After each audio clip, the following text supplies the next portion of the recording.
Hello, everyone. If the panelists can unmute yourself, that would be great. Gonna get into this now. Sorry for the wait. All right, what's going on? Good. How are you? Yeah, I'm good. Hope everyone is doing well. Whoever that was that unmuted themselves, we heard your whole conversation. That's quite funny. But yeah, guys, to be honest, yeah, this is actually my first time hosting a panel. So this is actually going to be very interesting. Very interesting. Good, man. But for everyone here, today the conversation is about Black media, owning our narrative. And I think I'm just going to get straight into it. We have an amazing panel today. For those who don't know, I'm going to introduce every single person. If you can just give a wave when it comes to you, that would be great so everyone knows who's who. So first, I want to introduce Audrey, who is the founder and CEO of Black Creators Matter. Can you give a wave? Hi, guys. Dope. Next, we have Ola Christian, CEO and founder of Levile TV. What's going on, guys? How you doing? You all right? And then next, we have Candice, who is the founding director of In Other News. What's going on, everyone? How are you? Dope. And then we have myself, who is the co-founder and CEO of Guap. So let's get straight into it, guys. The first thing I want everyone to do is give like a quick introduction to themselves, what you do in about 5 minutes. Who wants to go first? Lady first. Of course you would say that. Of course. I'll go first. So hi everyone, my name's Candice. As Ibrahim said, I am founding director of In Other News. In Other News is an online collection of positive Black British stories. So we use PR, events and creative content to essentially share our narrative. The genesis came from, I'm a journalist by trade. And so naturally I'm used to keeping abreast with current affairs, but I found that the news, number one, was extremely negative in general, but even more negative when it came to representation of people, of Black people. I'm not really into people of color. So I decided to be the change I wanted to see, and started off as a blog. Started writing about people I knew whose stories were sick, who were doing amazing things to propel our culture forward, propel what is possible for Black people as well within a variety of spaces. So whether you're in sport, media, beauty, business, tech, food, I found that Black success seemed one-dimensional. So you're either music, sport or media, but I found that there's other spaces where Black people excel and are present. So I wanted to write about those stories. So since we've started a PR arm, so we represent some Black businesses, initiatives and thought leaders, as well as creating creative content, so video series and a podcast. And yeah, I've just really been enjoying the journey. And as a result, it's created a really beautiful ecosystem of what is possible for Black people in this country. More recently, we have just finished a 12-week series called Black in Quarantine. So in light of the pandemic, I decided to start a series of weekly check-ins with Black professionals in very different spaces. So from broadcasters to parents to sports to expats, and the kind of list goes on. And it was really interesting to hear kind of how the pandemic had unfolded and affected people's professional and personal lives. And then in light of the resurgence of the Black Lives Matter movement, just getting insight from Black professionals on how they think businesses can be better allies, and how they can be activists in their own way.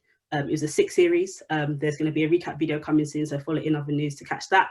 But most of the episodes are on our IGTV. So yeah, that is In Other News in a nutshell. Oh, thank you. Who wants to go next? I can go next, yes. So I'm Audrey Solva. I'm also the founder of Black Creators Matter. Like Candice, sorry. I'm also a journalist by trade. So I studied journalism in Paris. So I was working in a few TV stations in Paris, in London as well. But eventually I became an events producer. So I've been producing events mostly in Africa. West Africa, and but now I've been working a lot in London. So I'm currently in Paris, but I'm based in London. Yes, so I've been working for a few years at YouTube. So working on YouTube was really also like really good platform for me, meeting a lot of content creators in the UK. And this is really like when I got passionate about media and, you know, like the Black issues coming up like in the UK. So when I left the company, I started my own business. So I own a production company, but I also created Black Creators Matter, which was supposed to be the continuity of what we started at YouTube, which is a platform to connect content creators. So we are organizing a lot of educational events, networking. We are also partnering a lot with brands to make sure there's a bit more visibility online. We just saw what's going on currently. So we need to be seen, we need to be heard. And this is really what Black Creators Matter is, making sure that we can be represented online. So this is my journey. The journey is not just in London. I'm really like now trying to work more and more in Africa. So I'm kind of like a bit everywhere to make sure that the work we start in the Western countries could be also seen around over there. So that's me, yeah. Hey. Hello, you're next. Oh. Yes. Yeah, how am I going to top those few intros? So yeah, my name's Ola Christian. I'm the founder of a platform called Levile, which focuses on showcasing rising talent in the entertainment, TV and film industry. I started my platform in 2016. I used to do acting. And when I was acting, what I realized was there was a lack of representation and opportunities for people like myself. I didn't really know where to go to get access into getting roles. Neither did my peers, neither did people behind camera. So I thought, you know what, let me start up a platform where people like myself could go on to find out information, get paid for the work that they're doing, and yeah, build our database from there. So we just started off initially just doing headshots and monologues. Then we branched out into doing small productions. Then we created our online magazine. Then from there, we started doing events, Levile and Chill. And yeah, we just kept on growing from there. You know how it goes. Everyone here, you know, you're doing brand partnerships, doing great things in media. And for us, it's just important to continue to drive home that representation is important, that we need to develop our Black economy as well. And yeah, hopefully, you know, from this discussion, we can spark some more ideas and alert people as to what's good and what we should be doing going forward. Oh, I guess I'm up. I'll keep it very, very quick. So, like I said, I'm one of the CEOs and co-founder of Guap, which started as a magazine dedicated to discovering, showcasing, but also nurturing emerging diverse creatives. So whether that be people in fashion, whether that be people in music, arts, culture, whatever it is. We started as a magazine, but since then we've basically developed into a entire youth media brand. So we have the magazine in print, the magazine website. We run a podcast studio, a photo studio, and obviously have our office. We run an agency strand where we work with like brands who want to reach young, diverse audiences. And we just want to be the voice for underrepresented creatives worldwide. So that's Guap in a nutshell. Let's get into the discussion. So everyone here owns some sort of Black-owned media brand. And the first question I want to put out there is, why do you think it's important for us to have Black-owned media? Anyone can answer. I can start, yes. Yeah. So I think two reasons. The first thing is, if we don't have our own press, we don't have a platform to speak. So I think I'm a bit older. So I said I was studying journalism. When I was studying this in Paris, I was the only Black woman. And then when I was looking around me, I was like, where am I going to find a job? And I didn't find any jobs, I'll be honest. after my degree. So that's also why I moved to London, and I managed to work in a Black-owned TV station, and that gave me my really first real job. So I think it's really important also for us to have a platform where we can speak, where we can be seen, and yeah, so that's going to be the first thing I would say. The second is the workforce. The workforce is Black, so being Black, we're going to hear people that also like talk like us, speak like us, and I think it's really important to have this. I can do the comparison between France and the UK. We don't have Black-owned media here on the TV, for example. When I arrived with a platform called Black Creators Matter, it was like, no, you don't do this here. Matter of fact, it's really complicated to create an event with the word Black here. So there's a big work to do, and I'm trying to do it here, but it's a challenge. And seeing how in London we're really trying, I see so many platforms. That's how we met, all of us. I think we met through our platforms. And I just think it's really good, because at the end of the day, we are doing kind of like similar projects, but I don't see no competition. I just see like a group of like people who want to work together, who wants, you know, like to be seen. And I think it's just like, it's just fabulous, honestly. So yes, I think that's why it's important for me. Yeah. Amazing. I'll go next, Ola, because this lady's first today. I think it's important to have Black-owned everything, first of all. Secondly, I think it's important to have Black-owned media, because if you're not behind the narrative in which is being shared, how can it be shared accurately? I think our lived experience is so unique and it's so nuanced that without people, Black people behind it, it can't be shared effectively, in which case it can't be transformative. I think that, similarly to what Audrey said, this is a family discussion, and all of us know each other, and all of us are supporting each other in loads of different ways. And I think the media landscape is extremely whitewashed. And I think what each of us is doing is heightening the visibility of the importance of having Black people, not only at the front of the media, but behind the narrative as well. I think, as I said at first, I think it's important to have Black-owned everything. So media in particular, I think, is just around the narrative. It's around having people that have lived it, sharing it. Yeah, and just following on from what Candice said, you know, for us to grow, we need our own media, right?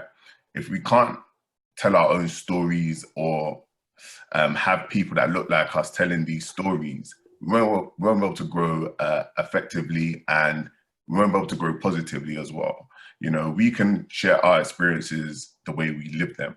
And I feel like it's important for us to be able to grow our media channels across the board. You know, we all do similar things that overlap, but at the same time, we all support each other.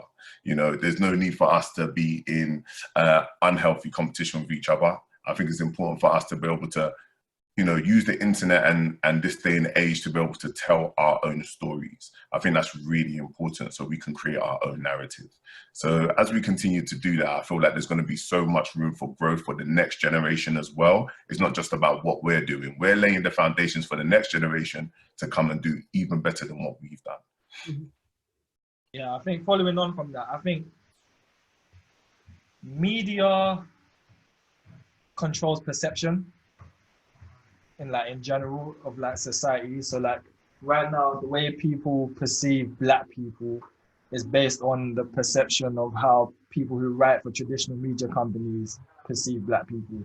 So it's only going to be shown properly when we start doing it ourselves and making our own platforms that basically rival the traditional and like challenge the, what's the name, the stereotypes and stuff that people have put on us, if that makes sense. Mm-hmm. So yeah, that's my thought on that. But great answers, guys. The next question I have for everyone is, how have you managed to carve a unique lane for yourself within the industry? And yeah. I'll go. Yeah. I think for me, it was around it being positive. I think in terms of exactly what you said, Ibrahim, about perception, I think the perception of Black people was so tainted and so unrealistic to the lived experience. And granted, I was quite biased because most of the people I know are doing sick things. So I kind of looked at my universe and realized that these stories are worth telling.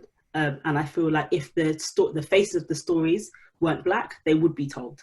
And I think that there's so much positivity that is being pumped into our societies, into our cultures, into our generations, and into our economy that deserves to be shared. I decided to share that. So I think for us, the USP is absolutely the positive contribution that Black people make to society and culture. And as a result of that, it's been sick to see just how many people are doing sick things in this country. I think for a long time, the Black British experience didn't exist, or it wasn't shared, or it wasn't talked about. We lean a lot on Black America to inform the way that we live, the way that we converse with each other. And I feel like the Black British experience is too nuanced to be ignored. And then the positive Black British experience to echo that. So for me, in answer to the question, for us, the carve out was ensuring that it was positive and that the contribution that the Black people were making to this country was that inspired, that informed, and that just exuded what is possible for Black people in this country in success. Great answer. Anyone else got anything to say? Voila. No, go on, Audrey. I'm going to steal your points. Go ahead, Audrey. No, Candace, you say something really good. But I've just seen, I'm looking at the chat at the same time, and someone said, I think, they never heard of our platforms before. So that means, like, I don't know if I made the name yet, but like we're working on it. Mm-hmm. I would say for me, I was really, as I said, I was really working a little bit everywhere in the world. I even lived in the US. I think I got back in the UK 5 years ago. So being everywhere, I just didn't even really know, and I'll be honest, really care on what was going on. When I arrived in London, I think 12 years ago, there was no really platforms. There were no really like sources, and I struggled to be a journalist. And the reality is I've really struggled, and that's also why I switched to being a producer. And I was even thinking that for the longest, where can I find a community of, young Black journalists, media, where I can get the information, and I never found it. And same, I moved to Miami. There's the Black community was not that existent as well. I was working the TV station. I was the only Black person. And I've been passionate. I said, we have to do something. But I just didn't know how, and so on. And YouTube was a platform. YouTube is a big company, was a platform. I was also the only Black lady there. And at the time, I didn't know anything about content, YouTube content. I'm a bit old, so I'm not really watching YouTube like that. But I started watching really, really sick content, and I was like, okay, there is something to do. So the community and then the creation, just creating content became something I was living with. It was just interesting going on a shoot again, missing also, the whole process on, the whole creative direction when you create something. So I think this is when like the essence of the platform came in. At the time, just being focused on content creator, I don't think this is something that was existing in London. I'm sure like there are other platforms doing something similar, but I just didn't know them. And then for me, it was a bit better because being just like, let's say, the businesswoman, not the content creator, and then creating this for the young people was really something that I was really happy with. So, so right now, it's still like a working process. We've been around just for a year and a half. Someone like Ola was there at the way beginning. You just didn't know me. Can you come tomorrow? Come to we are creating, a platform. So I need you around. And yes, and it's a working process, but companies and they're reaching out with everything that happened those past few weeks. They want to work with us. Sometimes it's really genuine, sometimes not. I think it's just the work that we have to do with our platforms to see when it's it's important for our community. So everything we do is like focus community, focus on the best interest. And this is what I'm leaning towards. Yeah, just carrying on from both of your amazing points, I think it's important for us to start shouting out our platforms. Like, don't downplay the work that you have done, Audrey. Don't downplay the work that you have done, Candice. Like, both of you have done amazing things, right? And carved out your own lanes with your own skill sets and with your own resources and your own networks. But for me, I think how we carved out our own lane in the media space was, you know, we're still growing, just like everyone here is by understanding what our audience and our community wanted. So I think that's like a really critical thing that, you know, if you're starting up a platform, you really need to do. Find out what serves them, put them on top of the agenda, and have a relationship with them, build your network. And I know Ibrahim before has said something about networking sideways. You know, you want to network with the people next to you, which is important. And from that, we were able to gauge what our audience liked and what they didn't like and what would help them towards their creative careers. And we were able to progress from there. You know, when you have a good relationship or you build rapport with your audience, it's easy to be able to carve out any initiative. So for us, an example of that was Levile and Chill. People wanted events where they can connect with industry professionals. So we were able to bring down the Javan Wades, who's an actor, Kaede Wumi, and so on and so forth. And, you know, and when you're asking them the right questions, you're going to get the right answers. And from there, we were able to carve out our lane. Again, for us, with Guap, when we first started, let's say being a black boy from the areas we're from and saying you're going to build a magazine, most people probably just think you're going to make like a music magazine. And let's say the people that came before us, so let's say like the Jamal Edwards and like the Grand Dailies and the Link Ups, etc., gave like a foundation and template for us to follow. But we was able to basically see what they done and saw what was missing within our culture. So when we started, there wasn't many platforms that were actually documenting the wider culture around music and the creatives involved in it. It was literally predominantly music, and any platform that was for creatives, so like the IDs or like the Days, etc., were not black owned. So there was a real gap in the market for us to be that type of magazine for our culture. So that's how we managed to carve our lane, by looking at what came before us and seeing where they missed out and doing it relevant to our culture and our generation. And I think everything we're doing right now, the younger people, like you said earlier, Ola, are going to be able to see what we're doing right now and see what we're missing and basically carve their own unique lanes based on the foundation we've set. Yeah, definitely. The next question I have for everyone is, do you actually ever think that black-owned media will be able to challenge traditional media over here in the UK?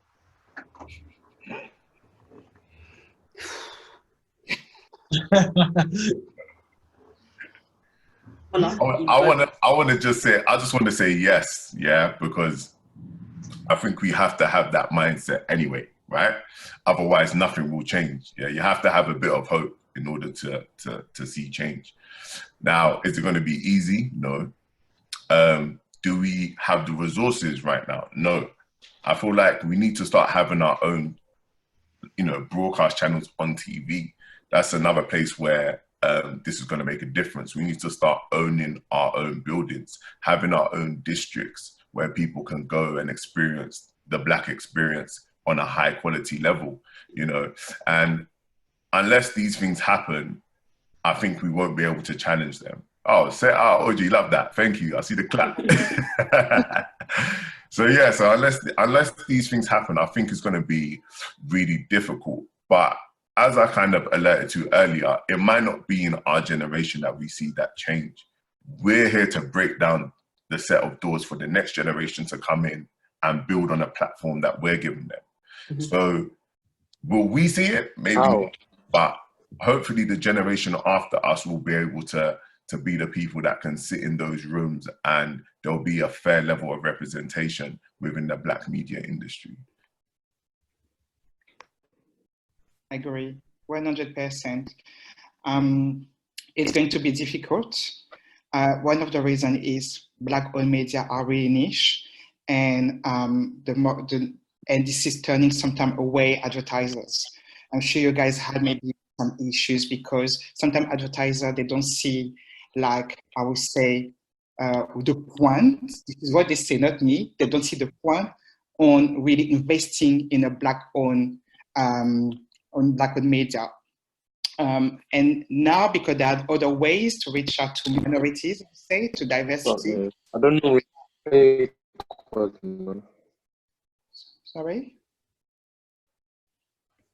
Okay, so because they found other ways now to reach out to diversity, you know, like, so they're not advertising like what we used to do before they used to do. So it's going to be really difficult. But as you say, Ola, I think that it's, you know, we are working on it. And the fact that so many like Black media own, digital media own as well, you know, shows us as well that there is like something new coming up. So I think the change is on its way. The change is already there. As I said, 12 years ago, I don't recall seeing those platforms. But yes, it's a working process. Yes, I echo everything that has been said. Can everyone hear me? Just put a thumbs up, you up. Yeah, I echo everything everyone said. I'm just looking in the chat as well. Someone said how. I think Ola spoke to a really important point about having hope.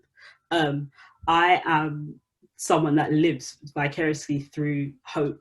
And I believe that there's occasions where you may not have the skills, but your passion and drive can take you further than your work could. But I think in terms of logistically and structurally, I think what that looks like is continuous efforts to tell true stories, continuous efforts to ensure that we shout about what we're doing.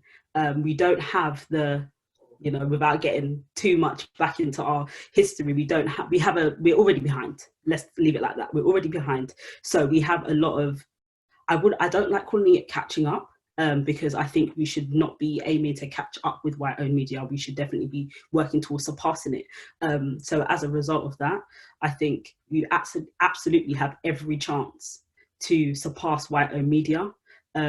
I think most of the white-owned media companies, as Audrey said, are now tapping into diversity. So it's almost like a Black-owned separate entity doesn't need to exist.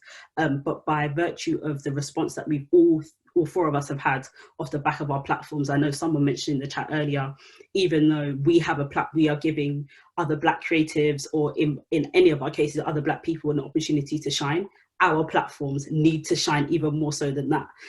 So I think with regards to, can we surpass it? Absolutely.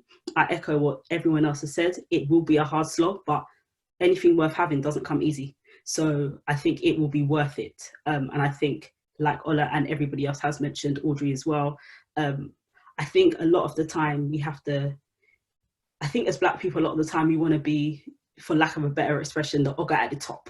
The guy that made it, the guy that's at the top of the food chain and sees all of their fruit of their labor. But I think if we're in this for the long run, we have to be prepared to lay solid enough foundations for the next generation to continue to build. And I would be over the moon if my grandchildren said, my grandma laid the foundations for now a news channel that exists where I'm seeing Black faces, Black producers, Black editors, Black runners, Black presenters, and all of that. I would be happy to see that. Yes, I'd like to see it in my lifetime, but I'm happy to lay solid enough foundations that it does happen. And just to add to that, if you don't mind, I feel like it's important for me, well, what I've realized is, and I think Audrey, you touched on this point earlier, a lot of Black platforms have been, have started, or platforms that support diversity. And, and I'm a big advocate of saying, not everyone has to be the person at the top. Sometimes you need to not even accept, but understand that your skill set may be best served by working with somebody that's already there. Absolutely agree. And, you know, we can have a million platforms out there. We can have a million of them. But for me, what would be more powerful is if you've got a certain skill set and you want to go and learn underneath someone and go and work with them to build that thing up and then go and start your own, that's going to be more beneficial for our media and for our scene, instead of everyone just trying to start their own. If there's a platform out there, whether it is In Other News, whether it is Black Creators Matter, whether it's Guap, whether it's Levile TV, go and work with them, go and learn something, and then go and build your own, you know. I just thought I would like to add that point in there. Yeah, I wanted to add something else as well quickly before we round up for some Q&A. I think we can do it, but I think the time frame needs to be expanded. I think a lot of this stuff, we think very, very short term. I'm sure most of us, our businesses are less than 5 years or around the 5-year mark.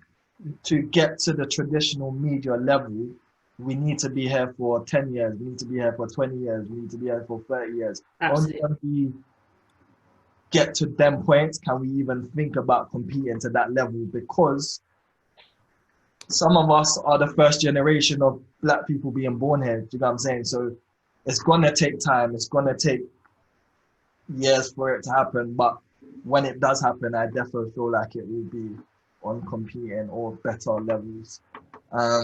But yeah, we got quite a few questions and we've got about, let's say, 8 minutes left. So I'm going to ask some questions from the audience. I got a question privately and someone said, what do you think is more important? Well, someone, not even someone, her name's Alicia. What do you think is more important, breaking into the mainstream media or creating your own? For example, some people didn't agree with calling out the Oscars or the Grammys, not because it didn't send a good message, but because they believed instead of putting so much energy into those spaces, put all that energy into attending the Black Award shows like NACCP, Image Awards, or Soul Train Awards. Any thoughts on that?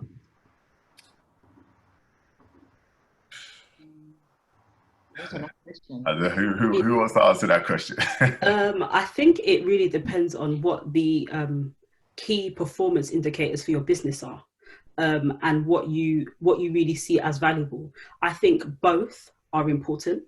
I think that we have to, although we are wanting to live in a world that's all Black everything, I think it's important to note that we don't live in an all Black world. So there are going to be spaces where Black people don't exist. And in order for true inclusivity and true diversity to exist, we need to infiltrate those spaces as well as build outside. I think there's some cases where infiltrating in works, and I think there's some cases where building outside works. And I think it really just depends on what your, as I said, like kind of what your primary goals are in business and whether actually building separately, like what Ola said. I'm very, very, very key on know when you can create your own Volvic or know when you have to go and work for Evian, because there's room for both. But I think it's important to know where and kind of where you sit. So yeah, I think both are essential. But yeah, I guess it just depends on what's more important to you at the time. Although that's quite a flowery answer. Yeah. I echo what you just said, by the way. I agree with everything that you just said there. I have nothing to add. Hopefully that answers your question. Another question is, how do we challenge the negative portrayal in mainstream in our content, like setting the record straight?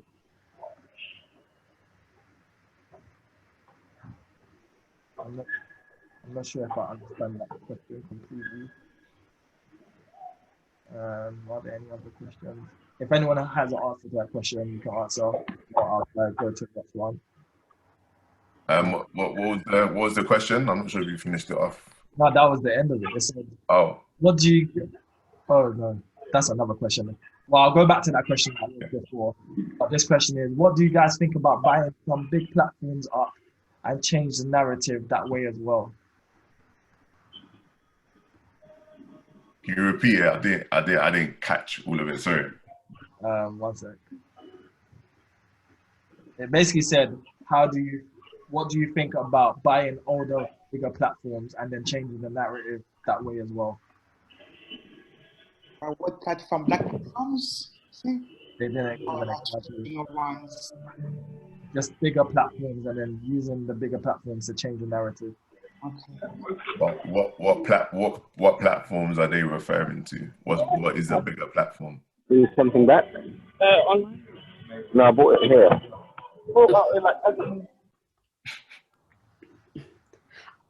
I'm assuming it's Yeah. like the ITVs, the BBCs type of bigger platforms from a media perspective.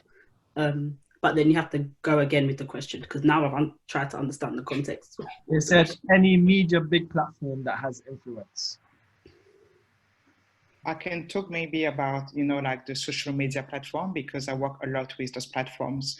So I don't know if you see, for example, YouTube is investing 15 million on Black creators at the moment. So what happened the minute I saw the news, I jumped on the call and I was like, okay, let's do it. Let's work together. I think the issue for those big platforms, if they are not really diverse.